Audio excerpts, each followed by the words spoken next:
ആലമുടയോൻ്റെ അരുളപ്പാടിനാല്. It's little religious but not so religious. ஒரு ஏரியாவோட ஒரு தேசத்தோட இசைன்னு வேணால் சொல்லலாம்.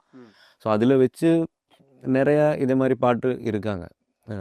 இந்த டியூன்லே பல கம்போசர்ஸ் பண்ணால் 60 இயர்ஸுக்கு முன்னாடி இருக்கிற டியூன்ஸ் இருக்குது, இல்லை 100 இயர்ஸ்க்கு முன்னாடி இருக்கிற பாட்டெல்லாம் இருக்குது. ஸோ அதோட மெயின் ரிஃபு தான் நம்ம எடுத்துருக்கு இந்த தல்மாலை பாட்டோட. அதுக்கு மேலே லிரிக்ஸ் போட்டு அதுக்கப்புறம் கிட்ஸ் கோரஸில் வந்து ஃபிட் பண்ணி வச்சதுனால அந்த படத்துக்கு அதோட ஒரு ஜியோகிராஃபிக்கல் ஏரியா, அப்புறம் அந்த படம் எந்த ஏரியாவில் நடக்கிறது, in Kerala which side it is ரெப்ரசன்டிங்னு சொல்கிற மாதிரி ஒரு ஐடியா அதுலேருந்து கிடச்சிருது. கரெக்ட். பட் அதுலேருந்து பின்ன படத்தோட தேவையான மற்ற ஸ்கோர்ஸ் எல்லாம் வச்சு தான் அது தள்ளுமாலை பாட்டு ஸ்ட்ரக்சர் பண்ணியிருக்கு. அதுதான் ஃபஸ்ட்டு லாக் பண்ண பாட்டு. அதுக்கப்புறம் தான் அதுலேருந்து தான் இது பாட்டு எல்லாமே when we get a good solid thing for the movie அதுலேருந்து எடுத்து வேறு பாட்டு பண்ணி வர்றது ஈஸியாக இருக்கும். கரெக்ட்.